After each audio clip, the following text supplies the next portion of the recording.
Hello बच्चों, कैसे आप सब? उम्मीद करता हूँ अच्छे होंगे। तो कक्षा 10 की इस क्लास के पहले लेक्चर में आप सबका स्वागत है। आज हम पढ़ेंगे विज्ञान के केमिस्ट्री पार्ट का पहला चैप्टर, जिसका नाम है रासायनिक अभिक्रियाएं एवं समीकरण।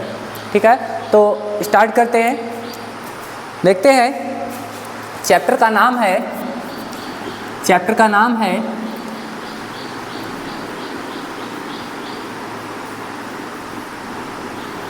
रासायनिक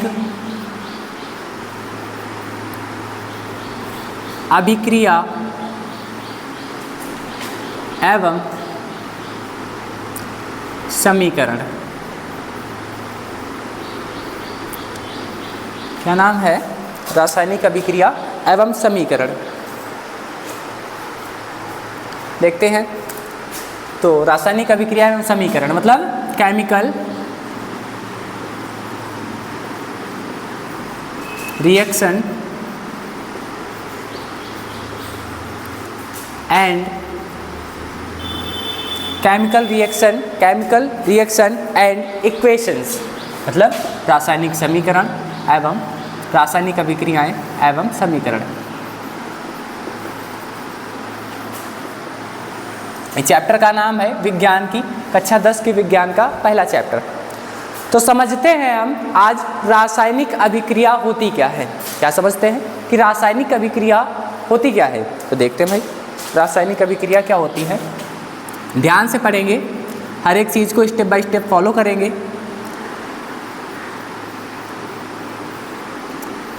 रासायनिक अभिक्रिया,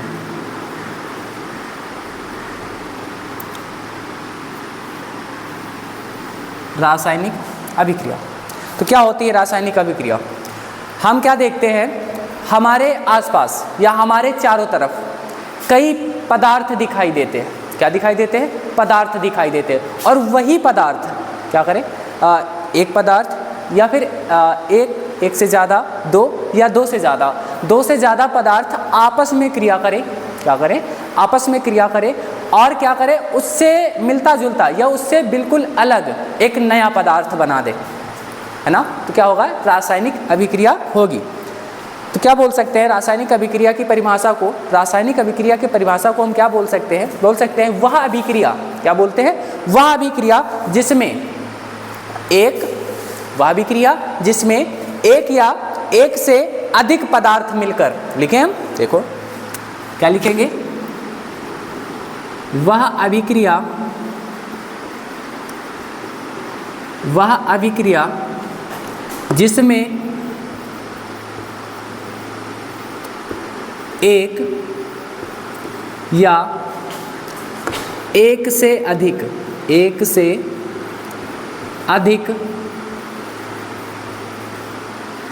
रासायनिक अभिक्रिया क्या है? वह अभिक्रिया जिसमें एक या एक से अधिक पदार्थ मिलकर क्या करें, एक पदार्थ या एक से ज़्यादा पदार्थ मिल जाएं। एक से अधिक पदार्थ मिलकर एक पदार्थ या एक से ज़्यादा पदार्थ क्या हो जाए, मिल जाएं और क्या बनाए, नया पदार्थ बना दे। मिलकर नया पदार्थ बनाए या बन जाए, नया पदार्थ बन जाए। वह अभिक्रिया जिसमें एक या एक से अधिक पदार्थ मिलकर नया पदार्थ बनाती है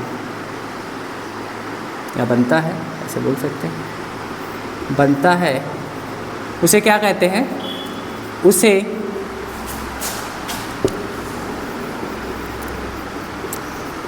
रासायनिक अभिक्रिया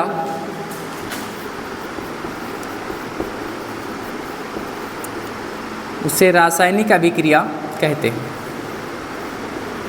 क्या कहते हैं? रासायनिक अभिक्रिया कहते हैं। तो परिभाषा क्या हो सकती है रासायनिक अभिक्रिया की? परिभाषा हो सकती है वह अभिक्रिया जिसमें एक या एक से ज़्यादा पदार्थ मिल जाएं और क्या करें, कोई नया पदार्थ बना दे। क्या करे? कोई नया पदार्थ बना दे। तो इस प्रकार की अभिक्रिया को क्या कहेंगे? रासायनिक अभिक्रिया कहेंगे। तो इस प्रकार की अभिक्रिया को क्या कहेंगे? रासायनिक अभिक्रिया कहेंगे। मान लेते हैं हम, देखो क्या करते हैं, घर में, सबके घर में होता है दूध होता है ना। तो अब क्या करें, शाम को दूध को गर्म कर दें, और गर्म करने के बाद ये क्या हो गया, एक पदार्थ है ना, दूध क्या है, एक पदार्थ है, और इसमें क्या करें, थोड़ा सा हम नींबू मिला दें। क्या करें, थोड़ा सा नींबू मिला दें, और क्या करते हैं, नींबू मिलाने के बाद उसको हम थोड़े समय के लिए रख देते हैं, 2, 4, 6 घंटे के लिए रखते हैं ना। 2-4 घंटे रखने के बाद में तो हमें क्या मिलता है, एक नया पदार्थ देखने को मिलता है। कौन सा नया पदार्थ, दही के रूप में। कैसा पदार्थ, दही के रूप में हमें एक नया पदार्थ देखने को मिलता है, जिसे ही हम उदाहरण के तौर पे इस्तेमाल कर सकते हैं रासायनिक अभिक्रिया की, है ना। तो रासायनिक अभिक्रिया क्या होती है, वह अभिक्रिया जिसमें एक या एक से अधिक पदार्थ मिलकर नए पदार्थ का निर्माण करें, उसे रासायनिक अभिक्रिया कहते हैं, है ना। तो अभी बताया उदाहरण में, एग्जाम्पल में, दूध में नींबू डाल के रख दो थोड़े समय के लिए, और थोड़े समय के बाद आप क्या देखोगे, एक उससे मिलता जुलता नहीं, उससे अलग पदार्थ बनता हुआ आपको दिखाई देगा। इसीलिए इस प्रकार की अभिक्रिया को क्या कहेंगे हम, इसीलिए इस प्रकार की अभिक्रिया को हम क्या कहेंगे, रासायनिक अभिक्रिया कहेंगे। चलो एक और उदाहरण देख लेते हैं इसके बीच में। एक और उदाहरण है, ले लेते हैं मैग्नीशियम की धातु लेते हैं, एग्जाम्पल लेते हैं। क्या करते हैं, मैग्नीशियम की धातु,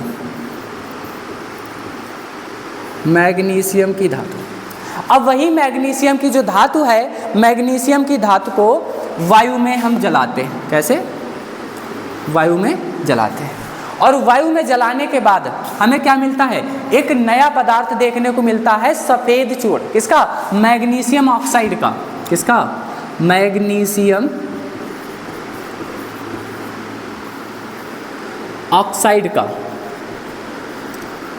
मैग्नीशियम ऑक्साइड का क्या मिलता है, एक सफेद चूर्ण जैसा देखने को मिलता है। तो हमारे पास मैग्नीशियम धातु थी, वायु के संपर्क में जलेगी, कोई भी धातु, कुछ भी जलेगा, अगर कुछ भी किसी भी वस्तु का दहन होता है ना, तो वो वायु के संपर्क में होता है। तो अब वायु के संपर्क में जब आएगी मैग्नीशियम धातु, जलाएंगे उसको, ताप देंगे, और ताप देने मतलब जलाएंगे, जलाने के बाद प्राप्त क्या होगा, मैग्नीशियम ऑक्साइड, सफेद चूर्ण, राख के रूप में हमें मैग्नीशियम ऑक्साइड देखने को मिलेगा। मतलब क्या है कि दो पदार्थ थे, अलग अलग पदार्थ थे, हमने क्या किया, उनको मिला दिया, या फिर कैसे भी जला दिया, किसी प्रकार से उनको मिला दिया। उसके बाद में देखने को क्या मिलता है, एक नया पदार्थ देखने को मिलता है। इसी प्रकार इसे क्या कह सकते हैं हम, रासायनिक अभिक्रिया कह सकते हैं। बात समझ आई यहाँ तक। रासायनिक अभिक्रिया क्या होती, कैसे लिखेंगे, वह अभिक्रिया जिसमें एक या एक से अधिक पदार्थ मिल जाए और मिलकर क्या करे, नए पदार्थ का निर्माण कर दे, उसे क्या कहेंगे, रासायनिक अभिक्रिया कहेंगे। क्या कहेंगे, रासायनिक अभिक्रिया कहेंगे। इतना लिखो, उसके बाद हम समझते हैं रासायनिक समीकरण क्या होती है। इतना लिख लो, फिर बताते हैं रासायनिक समीकरण क्या होती है। चलो यहाँ तक हुआ, देखते हैं आगे हम। अब रासायनिक समीकरण क्या पढ़ना है हमें, रासायनिक समीकरण, रासायनिक अभिक्रिया हमें समझ आ गया। स्टेप बाय स्टेप फॉलो करेंगे, पूरे वीडियो देखेंगे हम, और वीडियो के साथ साथ जैसे जैसे आप वीडियो देखेंगे आगे सब कुछ समझते जाओगे आप। रासायनिक अभिक्रिया खत्म हुई थी, रासायनिक समीकरण क्या होता है। रासायनिक समीकरण क्या होता है, रासायनिक समीकरण देखो, रासायनिक समीकरण होता क्या है। रासायनिक समीकरण होता है किसी, जो अभी हमने रासायनिक अभिक्रिया की थी, उसी रासायनिक अभिक्रिया में भाग लेने वाले जो पदार्थ होते हैं, अभी कौन से भाग ले रहे थे, हमने बताया था मैग्नीशियम और ऑक्सीजन, दो पदार्थ थे, वो भाग ले रहे थे। अब वही पदार्थ जो थे, जो भाग ले रहे थे, वही पदार्थ उनके प्रतीकों के रूप में दर्शाने को ही क्या कहेंगे हम, रासायनिक समीकरण कहेंगे। to किस प्रकार से इसकी परिभाषा लिख सकते हैं, क्या लिखेंगे, किसी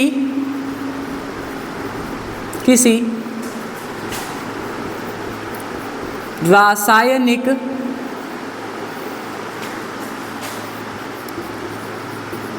अभिक्रिया में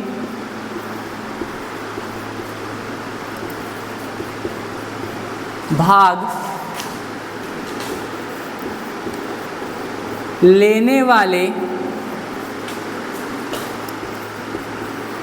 पदार्थों को क्या बताया हमने, किसी भी रासायनिक अभिक्रिया में भाग लेने वाले जो पदार्थ हैं उनको उनके सूत्रों के रूप में दर्शाने को ही क्या कहते हैं, रासायनिक समीकरण कहते हैं। क्या कहते हैं, रासायनिक समीकरण कहते हैं। तो क्या लिखेंगे, पदार्थों को सूत्रों द्वारा, पदार्थों को सूत्रों द्वारा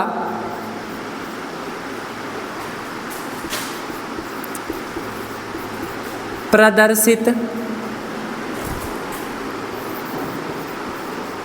करने को क्या कहते हैं? रासायनिक समीकरण कहते हैं। क्या कहते हैं? रासायनिक समीकरण कहते हैं। देखो बात समझ आई? क्या कहा गया? रासायनिक अभिक्रिया समझ आई थी।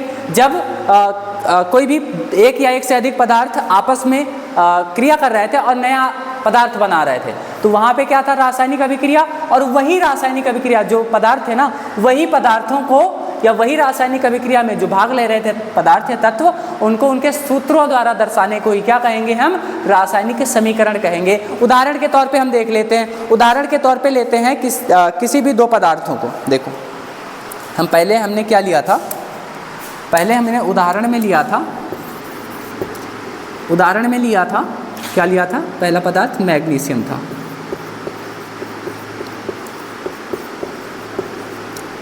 पहला पदार्थ लिया था मैग्नीशियम। और दूसरा कौन सा लिया था? ऑक्सीजन लिया था। कौन सा? ऑक्सीजन लिया था। इसके फलस्वरूप बन क्या रहा था? इसके फलस्वरूप क्या बन रहा था? Magnesium oxide. बताया था क्या बन रहा था? मैग्नीशियम ऑक्साइड बन रहा था।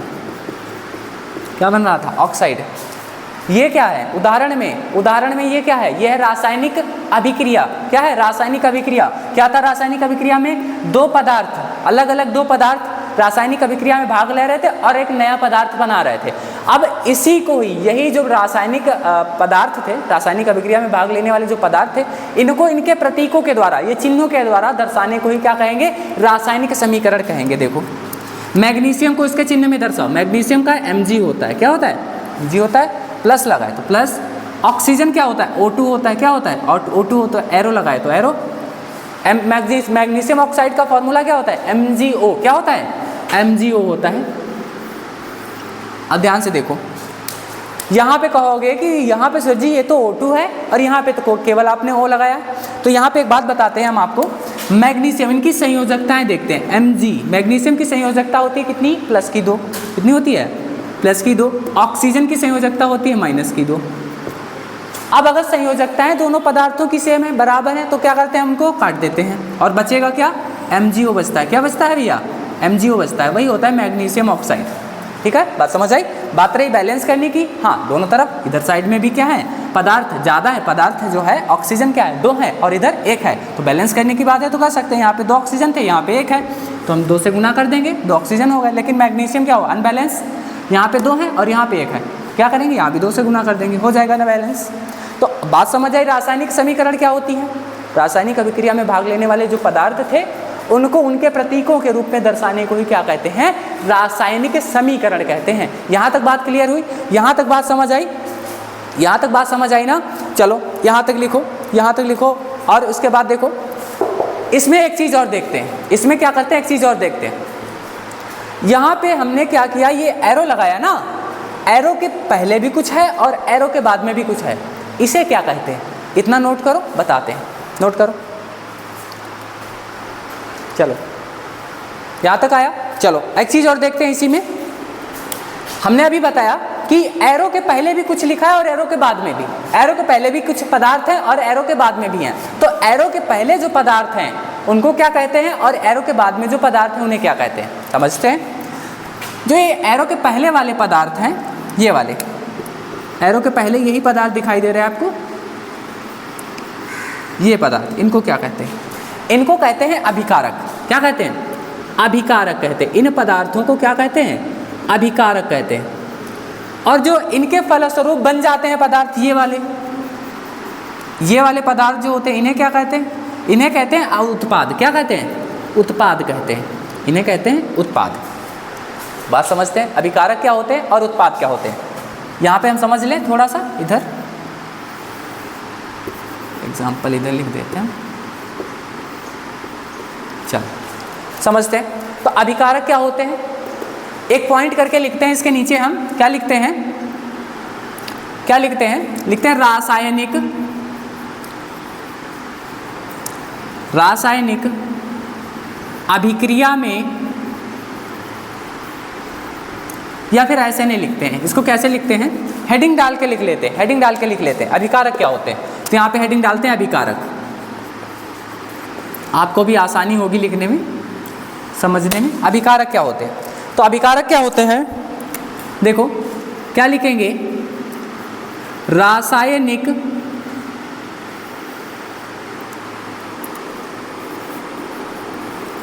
अभिक्रिया में भाग लेने वाले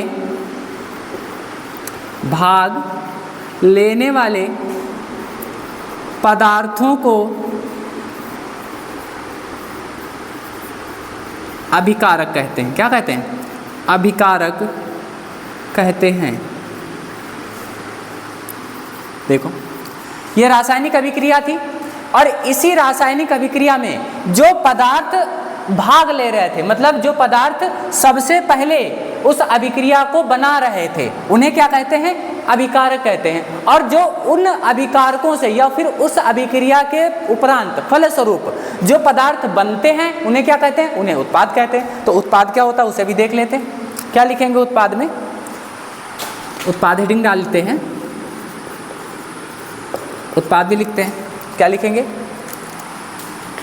लिखो रासायनिक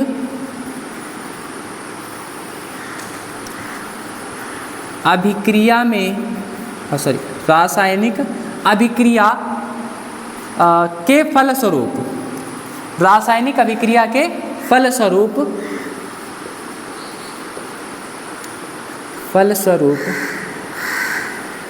प्राप्त पदार्थों को उत्पाद कहते हैं। क्या कहते हैं, उत्पाद कहते हैं। ये बात समझ आई। तो अभिकारक क्या होते हैं, अभिकारक क्या होते हैं, जो इस रासायनिक अभिक्रिया में पदार्थ भाग लेते हैं, जो पदार्थ भाग लेते हैं उन्हें क्या कहते हैं, अभिकारक कहते हैं। और जो पदार्थ प्राप्त होते हैं अभिक्रिया होने के बाद में, उसे क्या कहते हैं, उत्पाद कहते हैं। तो यही लिखा है अभिकारक में, रासायनिक अभिक्रिया में भाग लेने वाले जो पदार्थ हैं उन्हें अभिकारक कहते हैं, और जो उनसे प्राप्त होते हैं उन्हें क्या कहते हैं, उत्पाद कहते हैं। देखो यहाँ पे हम लिख भी देते हैं नीचे, इधर जो अभिक्रिया में भाग लेते हैं उन्हें क्या कहते हैं, अभिकारक कहते हैं। देखो यहाँ पे अभिकारक, ये अभिक्रिया में भाग लेते हैं अभिकारक, और ये अभिकारक ही अभिक्रिया में भाग लेते हैं, और इसी अभिकारक से, इन्हीं अभिकारकों से जो प्राप्त होता है उसे क्या कहते हैं, उत्पाद कहते हैं।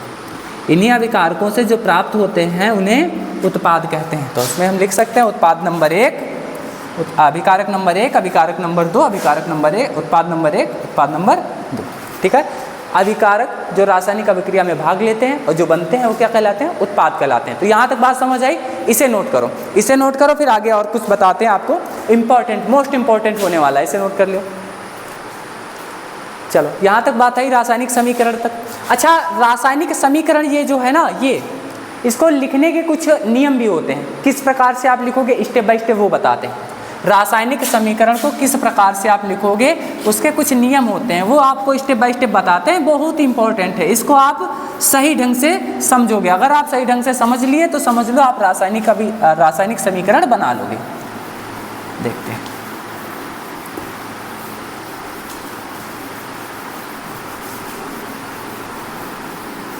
चलो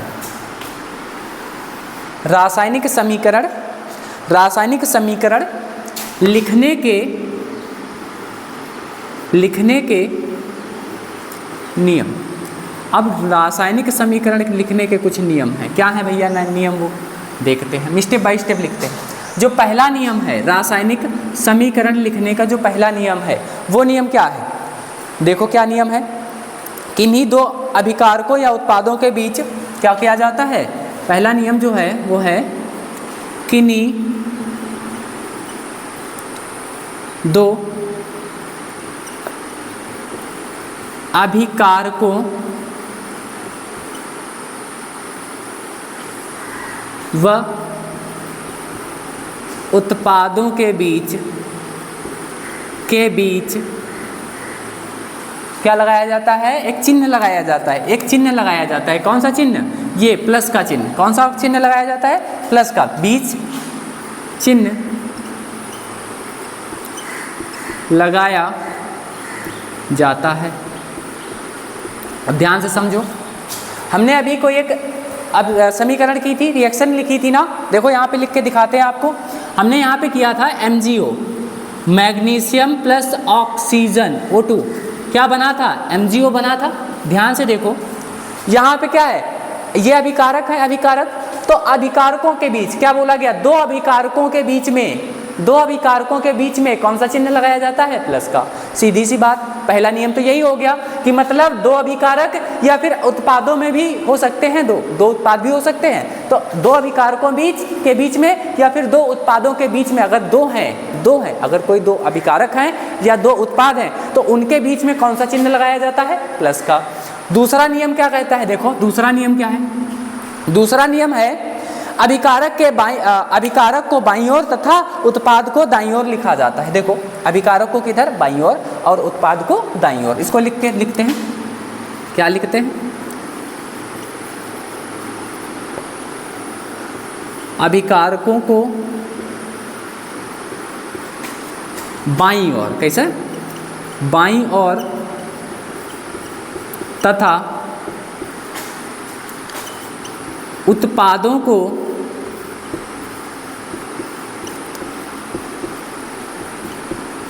दाईं ओर लिखा जाता है। बात समझो, हमने क्या बताया कि जो ये अभिकारक है ना, अभिकारकों को किधर लिखा जाता है? बाईं ओर, और उत्पादों को दाहिने तरफ या दाईं ओर। दूसरा स्टेप है, दूसरा नियम क्या है कि अभिकारकों को बाईं ओर और उत्पादों को, जो प्राप्त उत्पाद है, उनको किधर लिखा जाता है? दाईं ओर लिखा जाता है। तीसरा स्टेप क्या है? तीसरा कुछ स्टेप है, हमने बताया था, कुछ नियम है जो इंपॉर्टेंट है, याद रखने हैं। अच्छा, अब ये अभिकारक है और ये उत्पाद है। क्या है? ये अभिकारक, ये उत्पाद, इनके बीच में कुछ लिखा जाता है। ये अभिकारक है और ये उत्पाद है। नहीं दिखाई दे रहा है क्या? नहीं दिखाई दे रहा? ऊपर किसका लें? इसको देख लेते हैं। यहाँ पे MgO लिखा है, यहाँ पे लिख लेते हैं अगर नहीं दिखाई दिया आपको। Mg plus O2 arrow MgO था। हमने क्या बताया कि इसमें जो ये अभिकारक हैं, ये वाले अभिकारक हैं और ये वाला क्या है? उत्पाद। पहले बताया आपको, जो अभिकारक हैं उनमें क्या है? अभिकारकों या उत्पादों में, किसमें? अभिकारकों या उत्पादों के बीच, अभिकार हो या फिर उत्पाद हो, इनके बीच में हमेशा काहे का निशान लगाया जाता है? प्लस का निशान लगाया जाता है, प्लस का चिन्ह लगाया जाता है। अगर दो हैं तो प्लस का चिन्ह लगाएंगे। और दूसरा स्टेप क्या था? अभिकारकों के बाईं ओर तथा उत्पादों को दाईं ओर रखा जाता है। ये वाला क्या है? अभिकारक। तो अभिकारकों को किधर रखा जाता है? बाईं ओर। किधर रखा जाता है? बाईं ओर रखा जाता है। और उत्पादों को दाहिने तरफ। ये दूसरा स्टेप था। मतलब अभिकारकों को आप किधर रखोगे? बाईं ओर रखोगे, और उत्पादों को, जो प्राप्त उत्पाद हैं, उनको किधर रखोगे? दाहिने तरफ। ठीक है। जो तीसरा अभी हमने पॉइंट बताया आपको, कौन सा बताया? अभिकारकों और उत्पादों के बीच में कुछ चिन्ह लगा होता है। देखो ये चिन्ह लगा हुआ दिखाई दे रहा है आपको। ये अभिकारक और ये उत्पाद, इनके बीच में एक चिन्ह लगा दिखाई दे रहा है एरो का, वो भी है ना तीसरा स्टेप। क्या लिखोगे? लिखो अभिकारकों व अभिकारक व उत्पाद के बीच, अभिकारक व उत्पाद के बीच एरो, ऐसे हर बार एरो नहीं लगाएंगे, ये भी हो सकता है, या ये वाला एरो। अभी बताएंगे आगे क्यों, ऐसा क्यों हो सकता है। के बीच चिन्ह लगाया जाता है। देखो यहाँ तक क्लियर है। देखो अभिकारक और उत्पाद के बीच में हमने चिन्ह लगाया, तीसरा स्टेप हो गया। चौथा स्टेप क्या होगा? देखो वो भी लिखते हैं हम। चौथा स्टेप, ये मोस्ट इंपॉर्टेंट स्टेप है। जो चौथा स्टेप है ये मोस्ट इंपॉर्टेंट है, इसे आप जरूर याद रखोगे। वैसे इंपॉर्टेंट तो सारे ही हैं लेकिन ये मोस्ट इंपॉर्टेंट है। देखो, यदि अभिक्रिया उत्क्रमणीय है तो, बात समझ आई, ये वाला एरो अभी आपको समझ आएगा। क्या लिखोगे? यदि अभिक्रिया उत्क्रमणीय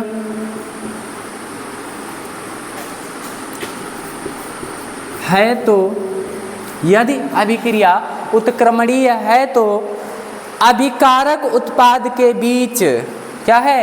अभिकारक उत्पाद के बीच कौन सा चिन्ह? ये वाला। तो अभिकारक और उत्पाद के बीच कौन सा चिन्ह लगाएंगे?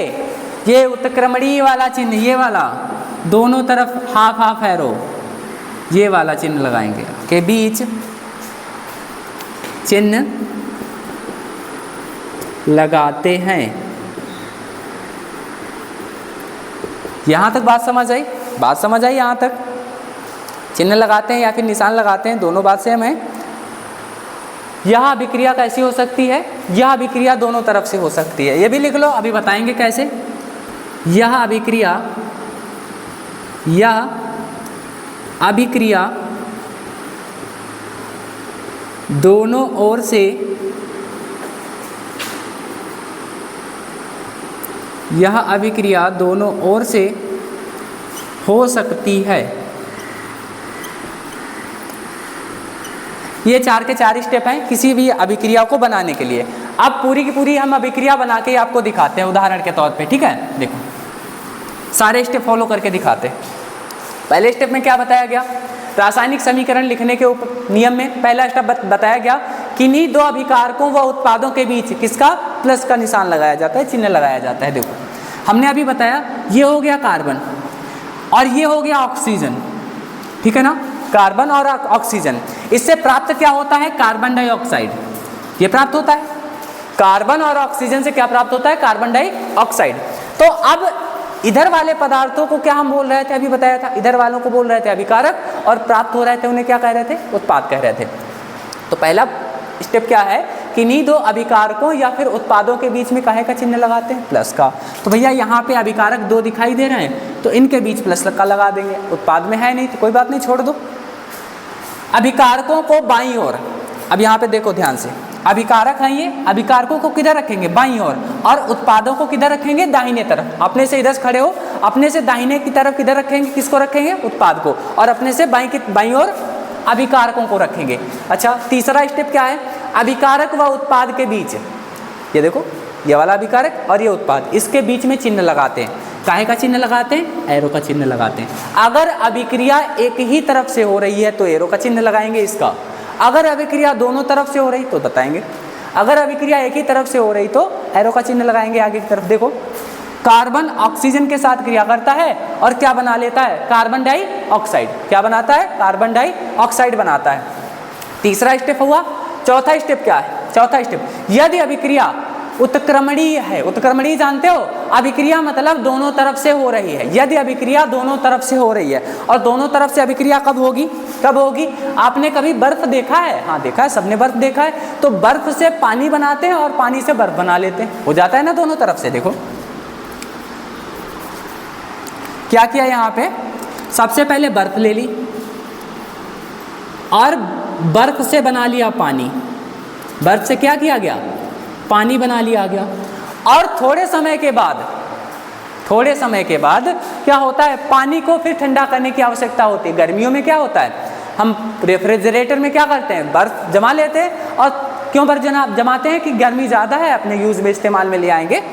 फिर उससे थोड़े समय के बाद गर्मी की वजह से, हीट मिलने से क्या होता है? पानी बन जाता है। बर्फ क्या बन जाता है? पानी बन जाता है। फिर क्या होता है? थोड़े समय के बाद फिर से हम उसी पानी को कहाँ रख देते हैं? रेफ्रिजरेटर में रख देते हैं और पानी फिर से बर्फ बन जाता है। मतलब ये अभिक्रिया क्या हो रही है? दोनों तरफ से, पानी से बर्फ भी बन रहा है और बर्फ से पानी भी बन रहा है। तो यह अभिक्रिया कैसी कहलाएगी? उत्क्रमणीय अभिक्रिया कहलाएगी। जो अभिक्रिया दोनों तरफ से होगी उसे क्या कहेंगे? उत्क्रमणीय अभिक्रिया कहेंगे। यहाँ पे लिख भी देते हैं, देखो, जो अभिक्रिया दोनों तरफ से हो रही है वो अभिक्रिया कैसी है, और जो अभिक्रिया एक तरफ से हो रही वो कैसी है, दोनों को लिखो यहाँ पे। अगर दोनों तरफ से अभिक्रिया हो रही तो ये कैसी है? उत्क्रमणीय है, उत्क्रमणीय अभिक्रिया है। और अगर एक ही तरफ से हो रही तो ये अभिक्रिया अनुत्क्रमणीय, कैसी है? अनुत्क्रमणीय है। दोनों तरफ से अभिक्रिया हो रही तो उत्क्रमणीय अभिक्रिया, और अगर एक तरफ से अभिक्रिया हो रही तो अनुत्क्रमणीय अभिक्रिया है। इसको लिखो, इसको लिखो, बस थोड़ा सा और बचा है, उसको पढ़ लो, फिर आगे की क्लास में समझेंगे। देखो लिखो, इसको नोट करो। यहाँ तक बात क्लियर हुई? बात यहाँ तक क्लियर हुई? आगे देखते हैं, थोड़ा सा और पढ़ लेते हैं आज की क्लास में, देखते हैं आगे।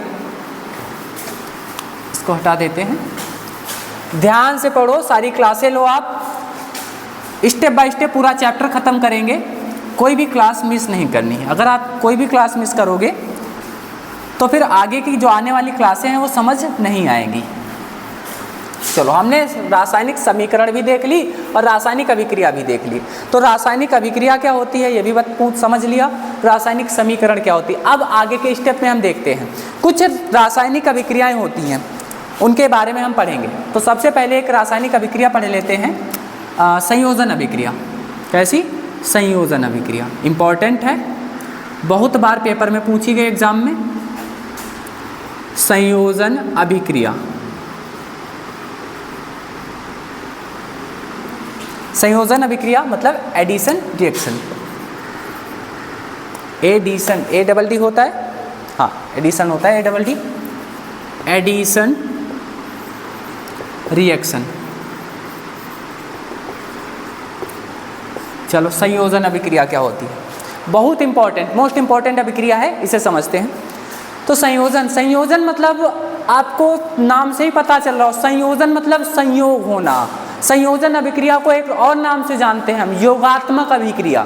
किस नाम से? योगात्मक अभिक्रिया के नाम से। योगात्मक मतलब योग होना, मतलब जुड़ना, जुड़ना होता है ना।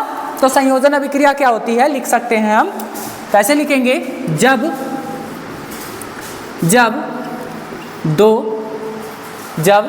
दो, एक नहीं दो या दो से अधिक, जब दो या दो से अधिक पदार्थ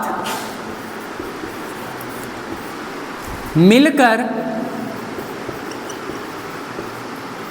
जब दो या दो से अधिक पदार्थ मिलकर एकल उत्पाद बनाते हैं। एकल, यहाँ पे बोल सकते हैं दो या दो से अधिक पदार्थ मिलकर, या दो या दो से अधिक अभिकारक मिलकर, पदार्थ मिलकर एकल पदार्थ बनाते हैं, एकल पदार्थ बनाते हैं, एकल पदार्थ बनाते हैं, उसे क्या कहते हैं? संयोजन। संयोजन, यहाँ पे दूसरा नाम भी लिख लो, या योगात्मक अभिक्रिया, अभिक्रिया कहते हैं, कहते हैं। बात समझो, मोस्ट इंपॉर्टेंट है, फिर से बता रहा हूँ, बात समझो। क्या है योगात्मक या संयोजन अभिक्रिया? क्या होती है? संयोजन, योगात्मक मतलब योग होना। जब दो या दो से अधिक अभिकारक, अभिकारक कितने होने चाहिए? दो होने चाहिए, दो से ज्यादा हो जाए कोई बात नहीं, मिल जाएं और मिलकर क्या करें? केवल एक अकेला उत्पाद बनाएं, उसे क्या कहेंगे? योगात्मक या संयोजन अभिक्रिया कहेंगे। क्या कहेंगे? योगात्मक या संयोजन अभिक्रिया कहेंगे। देख लो, हम बताते हैं आपको। अभी उदाहरण आप पढ़ चुके हो, एग्जाम्पल क्या पढ़े हो? एग्जाम्पल पढ़े थे आपने MgO, पढ़ा था MgO2, और ये मिल रहा था, मिलने के बाद क्या बना रहा था? MgO बना रहा था। हमने बताया ना कि ये वाले तो अभिकारक है ना, तो अभिकारक कितने हैं? दो हैं। तो दो अभिकारक या दो से ज्यादा हो सकते हैं, मिल जाएं आपस में, क्या हो जाए? जुड़ जाएं, और जुड़ने के बाद क्या बना लें? अकेला उत्पाद बनाएं। कैसा उत्पाद? अकेला उत्पाद बनाएं। तो इस प्रकार की अभिक्रिया को क्या कहते हैं? योगात्मक अभिक्रिया कहते हैं। बैलेंस नहीं है तो बैलेंस करना आपको पता है, नहीं पता है तो आगे की क्लास में हम आपको समझाएंगे बैलेंस करना भी। ठीक है, एक उदाहरण हो गया। दूसरा उदाहरण और देख लेते हैं, ये भी बताया था अभी हमने। एक कार्बन है और कार्बन क्या करता है, ऑक्सीजन के संपर्क में आकर जलता है, ठीक है, और क्या बन जाता है, कार्बन डाइऑक्साइड बनाता है ना। इसमें भी संयोजन हो रहा है, योग हो रहा है। क्या है, दो अभिकारक हैं, कितने हैं, दो हैं, तो दोनों अभिकारक क्या कर रहे हैं, आपस में जुड़ जा रहे हैं और जुड़ने के बाद क्या बना रहे हैं, अकेला उत्पाद बना रहे हैं ना। क्या बना रहे हैं, अकेला उत्पाद बना रहे हैं। तो इस प्रकार की अभिक्रिया को क्या कहते हैं, संयोजन या योगात्मक अभिक्रिया कहते हैं। फिर से एक बार समझो तो समझ लो, जब दो या दो से अधिक अभिकारक या पदार्थ मिल जाएं और मिलकर अकेला पदार्थ बनाएं, अकेला उत्पाद बनाएं, इस प्रकार की रासायनिक अभिक्रिया को क्या कहते हैं, संयोजन या योगात्मक अभिक्रिया कहते हैं। एग्जाम्पल आपके सामने है, ठीक है ना। ये मोस्ट इंपॉर्टेंट अभिक्रिया है, इसको आप याद करोगे, समझोगे। आगे की क्लास हम अगली क्लास में जो भी आगे आने वाला है सब अगली क्लास में बताएंगे, और आप डेली की डेली क्लासें लेते रहिए, तभी आप स्टेप बाय स्टेप आगे बढ़ोगे, सब कुछ समझ आएगा। ठीक है, आज की क्लास में बस इतना ही, मिलते हैं अपनी अगली क्लास में। जय हिंद।